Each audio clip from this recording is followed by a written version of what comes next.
दर्शकवृन्द नमस्कार। कार्यक्रम सुन्दर सुदूरपश्चिममा तपाईहरूलाई हार्दिक स्वागत छ। म प्रेम बुढा छेत्री।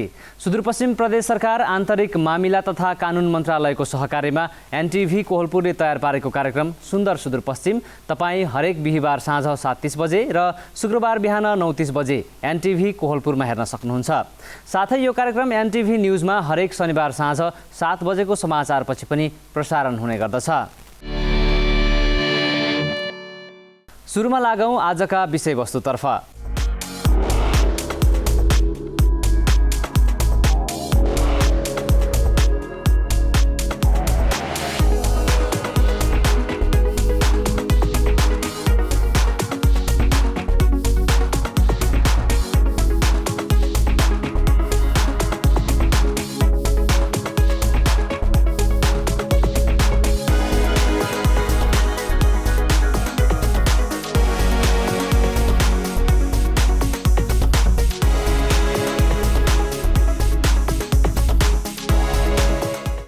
कार्यक्रमको सुरुवातमा सुदूरपश्चिम प्रदेश सरकारले यसै साता मनाएको गणतन्त्र दिवस कस्तो रह्यो समीक्षा गरौँ। विक्रमसम्म 2065 साल जेठ 15 गते ऐतिहासिक संविधान सभाको पहिलो बैठकले 1 शताब्दी लामो राजतन्त्रको अन्त्य गरी नेपाललाई सङ्घीय गणतान्त्रिक मुलुक घोषणा गरेको थियो। सो दिनको सम्झनामा गत आइतबार देशैभर मनाइएको गणतन्त्र दिवस सुदूरपश्चिम प्रदेशमा पनि भव्य रूपमा मनाइएको छ। कैलालीबाट सहकर्मी निर्मला खडायतले पठाएको यो सामग्री हेरौँ। सुदूरपश्चिम प्रदेश सरकारले यस वर्षको गणतन्त्र दिवस विशेष रूपमा मनाएको छ। प्रदेश सरकारले यो दिवस प्रदेश सरकारका लागि मात्रै नभएर समग्र देश अनि प्रदेशवासीका लागि विशेष भएको जनाएको छ। सुदूरपश्चिम प्रदेश सरकारले यस वर्ष गणतन्त्र दिवसकै अवसरमा मन्त्रालय र अन्य सरकारी कार्यालयका परिसरमा वृक्षारोपण पनि गरेको छ। सुदूरपश्चिम प्रदेश आन्तरिक मामिला तथा कानुन मन्त्रालयका सचिव कमलराज ढकालले गणतन्त्र दिवसकै उपलक्ष्यमा जेष्ठ 14 गते प्रदेश सरकारका सबैजसो मन्त्रालयका परिसर र अन्य कार्यालयमा फलफुलका बिरुवा रोपिएको बताउनुभयो। परिसरमा सफाई गर्ने र त्यसमा चाहिँ स्पेस भएसम्म ठाउँ भएसम्म फलफुलका बिरुवाहरू रोप्ने भन्ने कार्यक्रम थियो। त्यही कार्यक्रम अन्तर्गत हामीले हाम्रो यो आन्तरिक मामिला तथा कानुन मन्त्रालयको परिसरमा मन्त्रीज्यूहरूको अगुवाईमा फलफुलका बिरुवाहरूमा चाहिँ आँप, लिची, अम्बा र चाहिँ कागतीका बिरुवाहरू 30-35 वटा बिरुवा राखेका छौँ। रोप्नुलाई त सामान्य कुरा हो, यसलाई हुर्काउनु सबभन्दा हाम्रो दायित्व हो। हुर्काएर यसलाई फुलाउनु त्यो चाहिँ हाम्रो कम्पाउन्डभित्र भएको हुनाले यसलाई एउटाले गरेर अर्कोले गर्दै गर्दाखेरि यसपछि यस हामीले प्रतिफल पाउने आश राखेका छौँ। विक्रमसम्म 2065 साल जेठ 15 गते ऐतिहासिक संविधान सभाको पहिलो बैठकले 1 शताब्दी लामो राजतन्त्रको अन्त्य गरी नेपाललाई सङ्घीय गणतान्त्रिक मुलुक घोषणा गरिएको थियो। सुदूरपश्चिम प्रदेशका मुख्यमन्त्री त्रिलोचन भट्टले सङ्घीयता र सङ्घीयतापछि स्थापित 3 तहको सरकार गणतन्त्रकै प्राप्ति भएको बताउनुभयो। उहाँले देशमा गणतन्त्र आइसकेपछि विकट क्षेत्रका जनताले पनि सरकार हुनुको महसुस गर्न पाएको बताउनुभयो। अझ प्रदेश सरकार आइसकेपछि प्रदेशका सबै ठाउँका जनताको गुणस्तरीय शिक्षा र स्वास्थ्यमा पहुँच बढेको उहाँले बताउनुभयो। मुख्यमन्त्री भट्टले प्रदेश सरकार सदैव जनताका पक्षमा रहेर काम गरिरहेको बताउनुभयो। हामी व्यक्ति उही हौं, हामी कर्मचारीहरू उही हौं, नेताहरू उही हौं र हाम्रा नागरिकहरू पनि उही हौं। तर हाम्रो व्यवस्था नयाँ हो, हाम्रो संविधान नयाँ हो, हाम्रो चाहना नयाँ छ, हाम्रो सोच नयाँ हुनु जरुरी छ, हाम्रो व्यवहार नयाँ हुनु जरुरी छ, हाम्रो चिन्तन नयाँ हुनु जरुरी छ, हामीले हाम्रो काम शैली नयाँ हुनु जरुरी छ, मान्छे परिवर्तन हुनु जरुरी छ। हामीले आफूलाई परिवर्तन गर्न सकेनौँ भने यो परिवर्तनलाई आत्मसात हामी गर्न सक्दैन। यो परिवर्तनलाई आत्मसात गर्न सकेनौँ भने हामीले जनताको चाहना अनुसार काम गर्न सक्दैन। हो, सङ्घीयता आएको छोटै समयमा हाम्रा जनताका चाहनाहरू बढी छन्, अपेक्षाहरू बढी छन्, तीव्र छन्, तर त्यो स्पिडमा हामी जान सकेका नहुन सक्छौँ। तर हामीले आफ्नो गति बढाउँदै अगाडि बढ्नुपर्ने पनि हुन्छ। संसारमा हामीले देखेका छौँ गणतन्त्र आएका देशहरूमा लामो समय लागेको छ गणतन्त्रलाई संस्थागत गर्न, विकास गर्न र त्यसलाई संरचनागत रूपबाट अगाडि बढाउन। तर हाम्रो देशमा हामी 4 वर्षको दौरानमा गणतन्त्र र सङ्घीयतालाई हामीले तीव्र गति अगाडि बढाएका पनि छौँ। र यतिले मात्रै पुरा भएको छैन। यतिले मात्रै हामीले चित्त बुझाउने कुरा, यतिले मात्रै हामीले आत्मा रति लिने कुरा, यतिले मात्रै हामी आफ्नो समीक्षा गर्ने कुरा होइन। हामी योभन्दा अगाडि बढ्नु छ, योभन्दा अगाडि जानु छ। योभन्दा अगाडि हामी गयौँ भने मात्रै हाम्रो लक्ष्यमा हामी पुग्न सक्छौँ, लक्ष्य प्राप्त गर्न सक्छौँ। यदि हामी अगाडि जान सकेनौँ भने फेरि एउटा प्रकारको असन्तुष्टि, एउटा प्रकारको निराशा आम नागरिकमा देखिने गर्छ। गणतन्त्र नचाहनेहरू, संघीयता नचाहनेहरू र संघीयताको प्रगति देख्न नचाहनेहरूले पटक पटक यो कुराहरू उठाइ पनि राखेका हुन्छन् र त्यसमा कहिलेकाहीँ हामी जान वा अनजान रूपबाट हामी पनि त्यसमा लहलहेमा लाग्ने स्थिति पनि बन्न गएको देखिन्छ समाजमा। तर मेरो आग्रह छ, हाम्रो यो छोटो अवधिमा जे कुराको हामीले विकास गरेका छौँ, जे कुराको प्रतिबद्धता हामीले नागरिकको बिचमा गरेका थियौँ, त्यसलाई हामीले सुरुवात गरेका छौँ, त्यसलाई हामीले अगाडि बढाउने प्रयास गरेका छौँ। चाहे त्यो स्थानीय तहको सरकारको कुरा होस्, चाहे त्यो प्रदेशको कुरा होस्, चाहे अहिले नेपाल सरकार अथवा सङ्घीय सरकारको कुरा होस्, कहीँ न कहीँ नयाँपन, कहीँ न कहीँ नयाँ कुराहरू हामीले अगाडि सारेका छौँ। देशमा गणतन्त्र स्थापना भएको जनताका लागि हो। नेपालमा गणतन्त्र आउनु अगावै राष्ट्र प्रमुख हुनका लागि राजपरिवारमै जन्मिएका व्यक्ति अर्थात् राजाका छोराछोरी राजपाटमा हुर्किएका शाही सदस्य मात्र हुन पाउने व्यवस्था थियो। समयको परिवर्तन हेरौं। आज स्वतन्त्र अनि गणतान्त्रिक नेपालमा जन्मिएका हरेक नागरिकले आफ्नो स्वतन्त्रता, राष्ट्रप्रेम अनि स्वच्छन्दताका आधारमा भविष्यको राष्ट्रपति हुने सम्भावना बोकेर जन्मिएका छन्। आज नेपालमा विभिन्न 7वटा प्रदेशहरू अनि प्रादेशिक शासन स्वरूपमा गणतन्त्रको नयाँ खाका कोरी पनि सकिएको छ। संघीय स्वरूपमा यो सबै गणतन्त्रकै देन भएकोले प्रदेश सरकारले यो दिनलाई विशेष रूपमा मनाएको बताएको छ। हरेक मन्त्रालयमा, हरेक अफिसहरूमा, त्यसैले चाहिँ यो नेपालीहरूका लागि ठुलो पर्वकै रूपमा हो। किन भन्दाखेरि नेपालमा जुन परिवर्तन आयो, यो परिवर्तनलाई अँगालेर नेपाली जनताको आवाज, नेपाली जनताको आवाजलाई अगाडि बढाएर यो गणतन्त्र आएको हो र नेपाली जनताले सार्वभौमसत्ता सम्पन्न हुने गरी यो गणतन्त्र दिवस मनाउने उसमा गइराखेको छ। सुदूरपश्चिम प्रदेशका आन्तरिक मामिला तथा कानून मन्त्री डाक्टर रणबहादुर रावलले गणतन्त्र स्थापनापछि देशमा जनताको शासन आएको र जनताले चाहे अनुसारको विकास आएको बताउनुभयो। नेपाली जनताको छोरो या छोरी राष्ट्र चलाउने, राष्ट्र प्रमुख बन्ने उद्घोषण भएको दिन पनि हो। आजकै दिन सम्पूर्ण सुदूरपश्चिमवासीहरू, विशेष गरेर नेपाली दाजुभाइ दिदीबहिनीहरूलाई हार्दिक मङ्गलमय शुभकामना दिन चाहन्छु। 2072 को संविधान पश्चात नेपाली जनताहरू साँच्चैकै सार्वभौम सत्ता सम्पन्न भएका छन्। जनआन्दोलन 2062-63 को जगमा गणतन्त्र घोषणा भएको ऐतिहासिक दिनको स्मरण गर्दै हरेक वर्ष ज्येष्ठ 15 गते देशभर विभिन्न कार्यक्रम गरी यो दिवस मनाइने गरिन्छ। 10 वर्षे सशस्त्र जनयुद्ध र 19 दिने जनआन्दोलनको बलमा स्थापित जहानीय राजतन्त्र अन्त्य भएर मुलुक गणतन्त्रमय बनेको थियो। सुदूरपश्चिम प्रदेश सरकारले यही खुसीमा यस वर्ष विशेष रूपबाट गणतन्त्र दिवस मनाएको जनाएको छ। हाम्रो आफ्नो बलिदान र सङ्घर्षले प्राप्त भएका यस्ता महत्त्वपूर्ण उपलब्धिलाई दिवसका रूपमा स्मरण गरे पनि यो आम सबै नेपालीले गर्व गर्नुपर्ने विषय पनि हो। गणतन्त्र प्राप्तिको जगमा टेकेर आज आम नेपालीले स्वतन्त्रता, स्वाधीनता, समावेशिता तथा समुन्नत समृद्ध समाज निर्माण र विकासमा अघि बढ्न सहज भएको छ। कञ्चनपुरमा पनि म हिँड्छु मेरो प्रदेश हिँड्छ अभियानको शुभारम्भ गरिएको छ। सुदूरपश्चिम प्रदेश सरकार, सामाजिक विकास मन्त्रालय, स्वास्थ्य निर्देशनालय दिपायल र स्वास्थ्य कार्यालय कञ्चनपुरको आयोजनामा अभियानको सुरुवात गरिएको हो। यसले कर्मचारी, जनप्रतिनिधि तथा आम नागरिकलाई स्वास्थ्य जीवनशैली अपनाउन सहयोग पुग्ने अपेक्षा गरिएको छ। थप जानकारीका लागि कञ्चनपुरबाट सहकर्मी दुर्गा उपाध्याय। स्वास्थ्यका लागि हिँडाइ भन्ने नाराका साथ कञ्चनपुरमा म हिँड्छु मेरो प्रदेश हिँड्छ अभियान सुरु भएको छ। पछिल्लो समय शारीरिक परिश्रम नहुँदा नसर्ने रोगका बिरामी बढ्दै गएका छन्। तर हिँडाइका कारण स्वास्थ्यमा हुने फाइदाको बारेमा धेरैलाई जनचेतना छैन, जसले गर्दा स्थानीय स्तरमा हिँडाइको सन्देश प्रचार प्रसारका लागि सुदूरपश्चिम प्रदेश सरकारले म हिँड्छु मेरो प्रदेश हिँड्छ अभियान सुरुवात गरेको हो। जस अन्तर्गत कञ्चनपुरमा पनि अभियान सुरुवात गरिएको निमित्त प्रमुख जिल्ला अधिकारी अशोक भण्डारी बताउनुहुन्छ। नियमित व्यायाम गरौँ, स्वस्थ रहौँ। म हिँड्छु, मेरो प्रदेश हिँड्छ भन्ने मूल नारा साथ हामीले यो कार्यक्रम मनाइरहेका छौँ।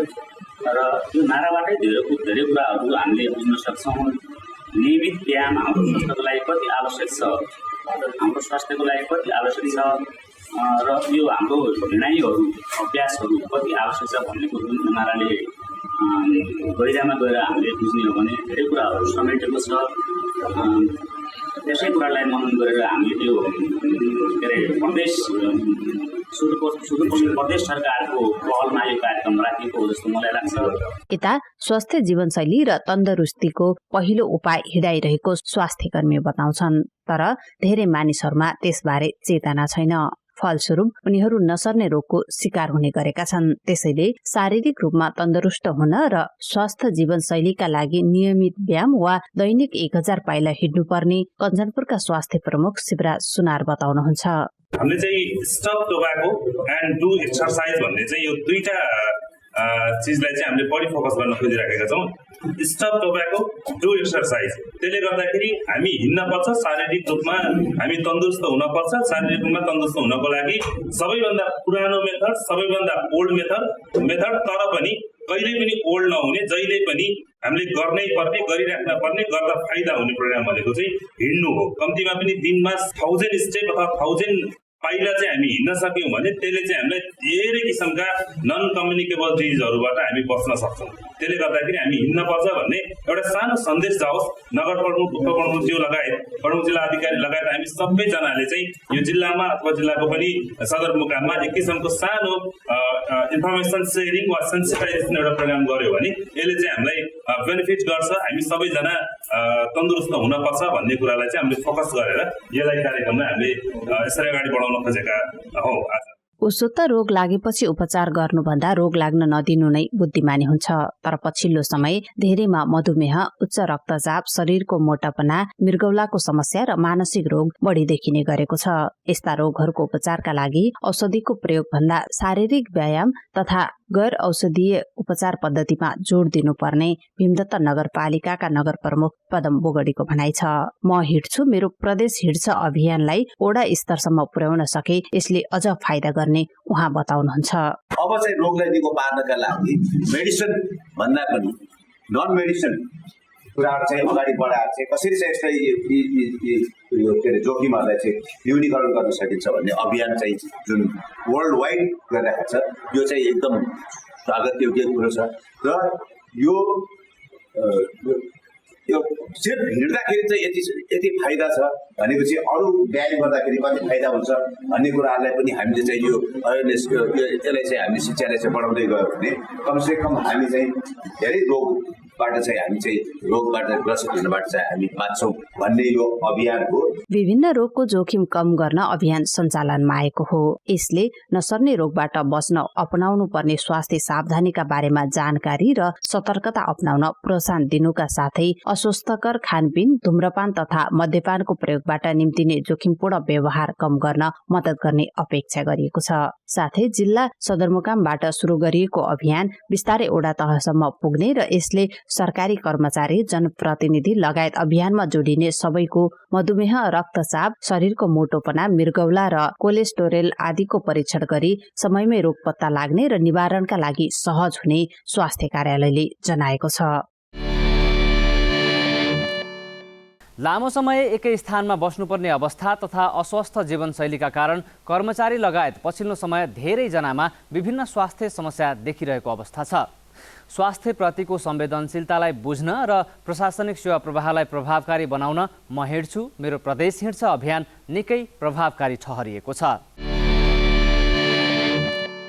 पछिल्लो समय बिरामीको संख्या बढ्न थालेपछि अछाम जिल्ला अस्पतालमा भवनको अभाव महसुस गरिएको छ। उपचारमा सुविधा बढाउने उद्देश्यले सुदूरपश्चिम प्रदेश सरकारले विभिन्न उपकरण उपलब्ध गराएको छ, तर त्यसको सदुपयोग नभएको पाइएको हो। अछामबाट सहकर्मी नरेन्द्र रावलको यो रिपोर्ट। पछिल्लो समय बिरामीहरूको संख्या बढ्न थालेपछि अछाम जिल्ला अस्पतालमा भवनको अभावसँगै आवश्यक दरबन्दीको अभावमा बिरामीहरूलाई सेवा लिन कठिन भएको छ। जिल्ला अस्पतालमा 3 जना डाक्टर सहित 55 जना स्वास्थ्य कर्मीहरूको दरबन्दी भए पनि हाल 9 जना मात्र थाई स्वास्थ्य कर्मीहरूले सेवा दिइरहेका छन् भने ल्याब टेक्निसियन समेत नहुँदा उपचारमा थप समस्या भएको छ। करिब 40 वर्ष अगाडि बनेको अछाम अस्पतालको पुरानो भवन जीर्ण भइसकेको छ।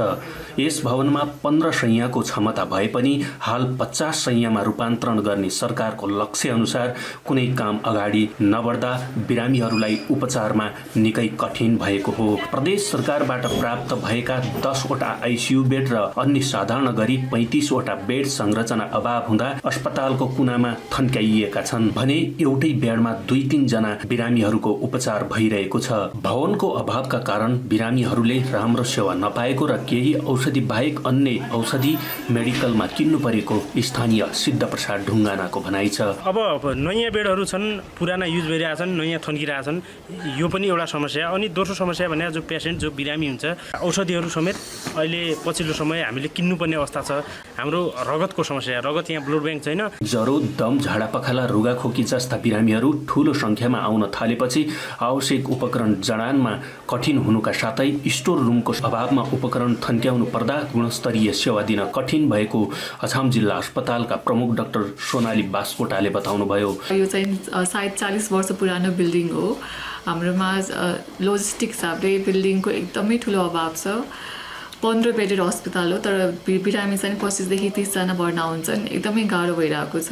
प्रपर स्टोर पनि छैन र सबै अस्पतालहरू अपग्रेड भइसकेको छैन। 50 बेडेड भनेर अछाम चाहिँ भएको छैन। दैनिक जस्तो 150 देखि 160 जना बिरामी आउनुहुन्छ, जसमा चाहिँ ओपीडी बेसिस र इमर्जेन्सीमा आउनुहुन्छ। अछाम अस्पतालमा दैनिक 150 देखि 160 जनाको संख्यामा विभिन्न खाले बिरामीहरू आउने गरेको र यसै महिनामा मात्र 22 जना महिलाहरूको अपरेसन गरी बच्चा निकाल्नु परेको उहाँको भनाइरहेको छ। सरकारले अछाम अस्पताललाई 50 शैय्यामा स्तर उन्नति गर्ने भने पनि नयाँ भवन निर्माणमा कुनै पहल कदमी नगरेको स्थानीयको गुनासो छ।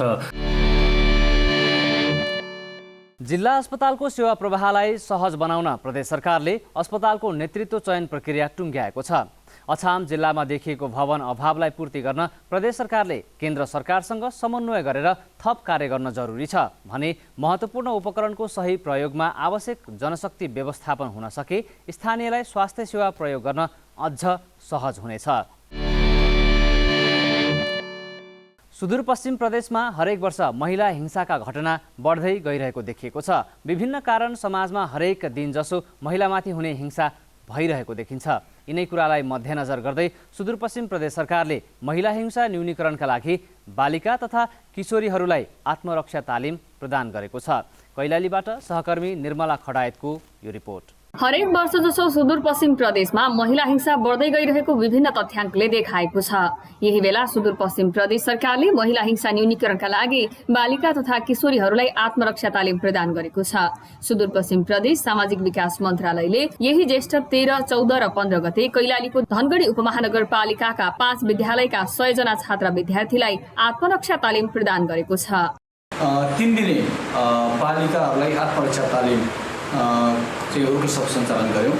अहिले सामुदायिक स्कुलका धनगढीका सामुदायिक स्कुल 5 वटा सामुदायिक स्कुलका झन्डै 100 जना छोरी मान्छेहरूलाई हामीले 3 दिनसम्म प्रतिदिन 4 घण्टाका हिसाबले हामीले तिनीहरूलाई महिला आत्मरक्षा तालिम सञ्चालन गऱ्यौँ।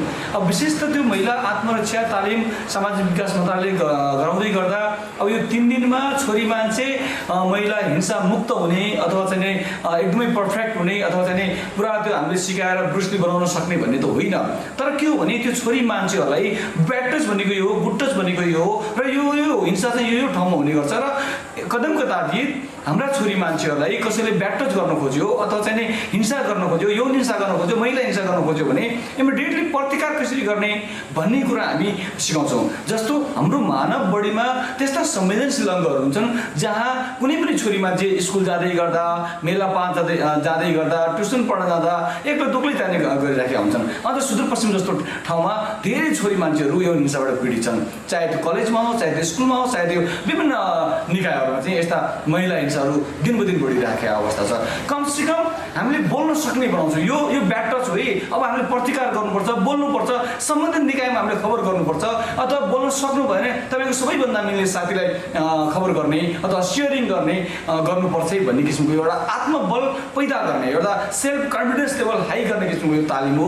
यसले पक्कै पनि एउटा आवाज उठाउन सिकाउँछ। तालिमले हामीले नेपाल प्रहरीका एउटा अधिकृतलाई बोलाएर चाहिँ हिंसा भइहाल्यो भने के गर्ने भन्ने किसिमको जाने, कहाँ जाने, प्रहरी तपाईँको साथमा छ, कानुन त यो हिंसा भइसकेपछि यो गर्नुपर्छ भन्ने कुराहरू सिकायो। तालिममा सहभागी छात्राहरूलाई राम्रो र नराम्रो स्पर्श भनेको के हो, कसरी एक्लै यात्रा गर्दा हुन सक्ने यौन हिंसाबाट जोगिने, कसरी सार्वजनिक स्थलमा हुने गलत छुवाईबाट जोगिने लगायतका कुराहरू सिकाइएको हो।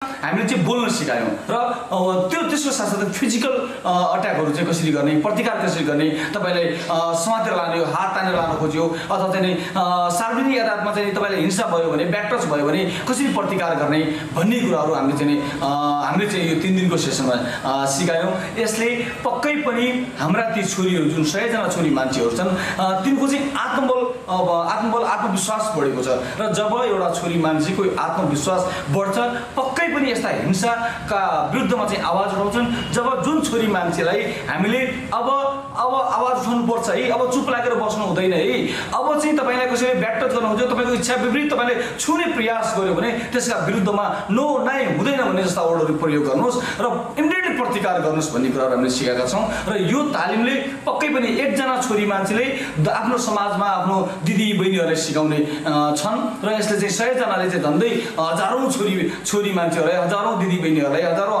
आमाहरूलाई चाहिँ यो तालिमले चाहिँ एउटा प्रभावित गरेको हामीले पाउँछौँ, एउटा राम्रो सन्देश दिएको हामीले पाएका छौँ। तालिममा सहभागी छात्राहरूले 3 दिनको आत्मरक्षा तालिमले आफूहरूको मनोबल बढाएको बताएका छन्। आत्मरक्षा तालिमले मेरो मनोबल बढाएको छ। हामीमाथि हुने हिंसाबाट कसरी जोगिने भन्ने सिकाएको छ। कामले हामी बाहिर जानुपर्ने पनि हुन्छ एक्लै, त्यो बेला कतिपय मान्छेले हामीलाई गलत नजरले पनि हेरिरहेको हुन्छ, गलत छुवाई पनि गरिरहेको हुन्छन् दिनमा। त्यति बेला के गर्ने कसो गर्ने मात्रै हुन्थ्यो, आफू कसरी जोगिने भन्ने थाहा हुन्थेन। सहन्थ्यो र हिँड्थ्यो त्यहाँबाट, तर अब म सहँदैन किनकि मैले कसरी जोगिने भन्ने सिकिसकेँ। अहिले सुदूरपश्चिम प्रदेशको कैलाली सहितका केही पहाडी जिल्लामा प्रदेश सरकारले विद्यालयका छात्राहरूलाई आत्मरक्षा तालिम दिइरहेको छ। क्रमशः सबै जिल्लामा यो आत्मरक्षा तालिम प्रदान गर्ने प्रदेश सरकारको लक्ष्य रहेको छ। यसले धेरै हदसम्म महिलालाई हिंसाको विरुद्ध आवाज उठाउन र आफूलाई हिंसामा पर्नबाट जोगाउन मद्दत पुग्ने विश्वास गरिएको छ। आत्मरक्षा तालिमले बालिका तथा किशोरीहरूलाई तत्काल आइपर्ने चुनौतीको सामना गर्न सहयोग गर्ने नै छ। यसबाहेक उनीहरू माथि हुने घरेलु तथा यौनजन्य हिंसालाई न्यूनीकरण गर्न सामाजिक चेतना स्तर वृद्धिका कार्यक्रमलाई पनि अझ तीव्र बनाउन जरुरी छ। अब कञ्चनपुरको लालझाडी गाउँपालिकामा भइरहेको नदी कटान नियन्त्रणको प्रयासको विषय। दोदा नदीले खेतीयोग्य जमिन कटान र पटान गर्न थालेपछि सुदूरपश्चिम प्रदेश सरकारको बजेटबाट कञ्चनपुरको लालझाडी गाउँपालिकामा तटबन्ध गर्न सुरु गरिएको छ। कञ्चनपुरबाट सहकर्मी जुद्ध चौधरीको यो रिपोर्ट हेरौँ। दोदा नदीको कटानले खेतीयोग्य जमिन कटान र पटान गर्न थालेपछि सुदूरपश्चिम प्रदेश सरकारको बजेटबाट कञ्चनपुरको लालझाडी गाउँपालिकामा तटबन्ध लगाउन थालिएको छ। दोदा नदीसँग जोडिएका कञ्चनपुर जिल्लाका लालझाडी गाउँपालिका, बेलौरी नगरपालिका र पुनर्वास नगरपालिकामा वर्षेनी खेतीयोग्य जमिन कटान गर्दै आएको छ। यसरी कटान गर्दा खेती किसानी गर्दै आएका कृषकलाई जीविकोपार्जन गर्न निकै समस्या भएको छ। सुदूरपश्चिम प्रदेश सरकारले आर्थिक वर्ष 2078-79मा तटबन्धका लागि 7 लाख रुपैयाँ बजेट छुट्याइएको थियो। उपभोक्ता समिति मार्फत 30 मिटर लम्बाइ र 6 मिटर चौडाइ रहने गरी लालझाडी गाउँपालिकाको वार्ड नम्बर 3 नन्दगाउँमा तटबन्धको काम भइरहेको उपभोक्ता समितिका अध्यक्ष अमर राणा बताउँछन्। यो तटबन्ध भइसके पछाडि जति पनि जमिनहरू छ यो जमिन बच्यो भने मलाई लाग्छ अहिले यो हेर्नुहोस् तपाईँहरूको खेती योग्य जमिनमा एकदम राम्रो अहिले उब्जाउ भएको छ र यही जमिन मात्रै बच्यो भने किसानहरूलाई केही राहत हुन्छ, जीविकोपार्जन गर्न सजिलो हुन्छ, खेतीयोग्य जमिनमा विभिन्न किसिमका बालीहरू उत्पादन गरेर जे होस् आफ्नो घर धान्नलाई चाहिँ सजिलो हुन्छ भन्ने। प्रदेश सरकारले विभिन्न समयमा लालझाडीमा पर्ने दोदा नदीमा तटबन्ध गर्दै आइरहेको छ। चालु आर्थिक वर्षमा 7 लाख बजेट विनियोजन गरेको छ। वर्षायाममा घरखेत बगाउने पिर हुने गरेको स्थानीयहरू दुखेसो पोख्छन्। यसअघि 2065 सालको बाढीले लालझाडी गाउँपालिकाका 100औं घर डुबानमा पर्नुका साथै ठुलो धनजनको क्षति भएको थियो। हालको लालझाडी गाउँपालिकाको वार्ड नम्बर 3 को नन्दगाउँ नै पुरै विस्थापित हुनु परेको थियो। वर्षायाम सुरु हुने बेला आउन थालेपछि स्थानीयहरू तटबन्धको पूर्व तयारीमा लागेका छन्। आफूहरूको खेतीयोग्य जमिन नदीले कटान गरी बगरमा परिणत भएको सुनाउँछन् एक स्थानीय हरिशचन्द्र राणा। यो नदी कटानले धेरै समस्या पारेको छ। हाम्रो खेतबारी सबै बगाएर लगेको छ। अरू यो गाउँमा पनि समस्या पार्छ। गाउँ पनि डुबाउन पर्छ। खेतीयोग्य जमिन अहिले बगर बनेको छ।